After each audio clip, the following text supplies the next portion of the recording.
Assalamualaikum warahmatullahi wabarakatuh. Kami dari kelompok 3 izin mempresentasikan hasil diskusi kami yang berjudul Sistem Konversi Suhu Berulang dengan Seleksi Status Mata Kuliah Algoritma dan Pemrograman, dosen pengampu oleh Bapak Nurirwan Saputro, Eskom MM.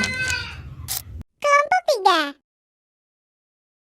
Selanjutnya adalah rumusan masalah. Kelompok kami mendapatkan studi kasus berupa sistem konversi suhu berulang dengan seleksi status dengan input nilai suhu berupa angka, jenis konversi Celsius ke Fahrenheit dan sebaliknya Fahrenheit to Celsius dengan pilihan lanjut atau selesai. Kemudian menghasilkan output yaitu hasil konversi keterangan suhu berupa dingin ataupun panas. Sehingga kami mendapatkan perulangan yaitu ulangi proses input suhu dan konversi sampai pengguna memilih opsi selesai. Kemudian pada percabangan, lakukan perhitungan Celsius ke Fahrenheit atau Fahrenheit ke Celsius berdasarkan pilihan user atau pengguna.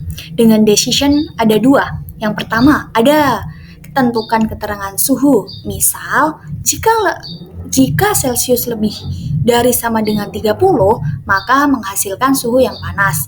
Selain itu, maka menghasilkan suhu yang normal atau dingin. Dengan final statement yaitu total suhu input yang telah dihitung dan jumlah konversi yang dilakukan. Saya akan menjelaskan mengenai flowchart konversi suhu Celsius dan Fahrenheit.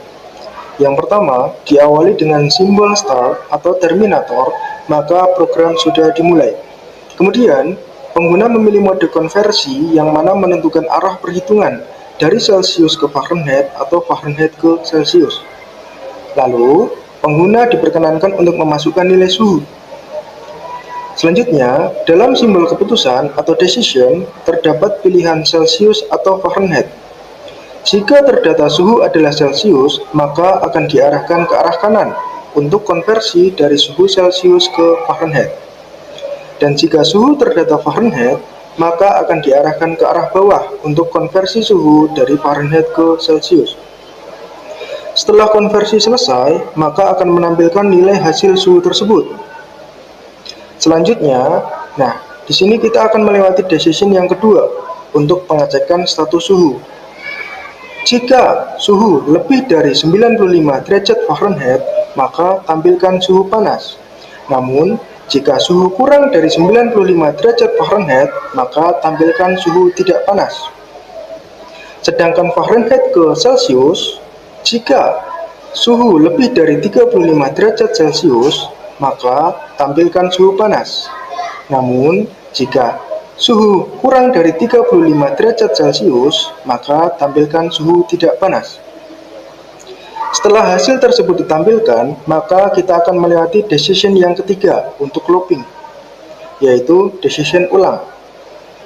Jika pengguna memilih ya, maka proses akan kembali mengulang dari memasukkan nilai suhu sampai dengan melakukan konversi kembali.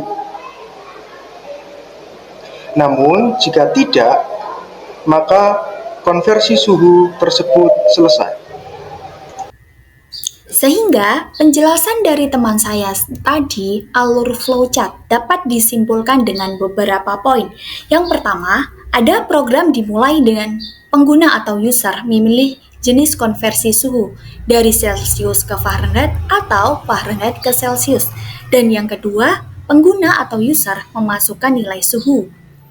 Dan yang ketiga, sistem menghitung konversi sesuai pilihan. Jika Celsius ke Fahrenheit itu dengan rumus C kali 9/5 ditambah 32, sedangkan Fahrenheit ke Celsius dengan rumus F min 32 dikali 5/9. Maka hasil suhu dapat ditampilkan. Sistem menentukan status suhu berupa panas atau tidak panas. Tidak panas itu berupa normal atau dingin. Kemudian, pengguna ditanya, apakah ingin mengulang proses? Jika ya, kembali ke input suhu, dan jika tidak, maka program akan selesai. Kesimpulannya adalah, flowchart konversi suhu ini menunjukkan penerapan algoritma melalui input, proses percabangan, dan perulangan. Sistem mampu menentukan rumus konversi Celcius ke Fahrenheit atau Fahrenheit ke Celcius, serta memberi keterangan suhu panas atau tidak panas.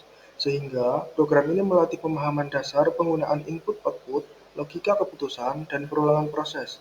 Jadi dapat menghasilkan sistem interaktif yang bermanfaat dalam kehidupan sehari-hari. Sekian dari kelompok kami. Bila ada salah kata, kami mohon maaf. Wassalamualaikum warahmatullahi wabarakatuh.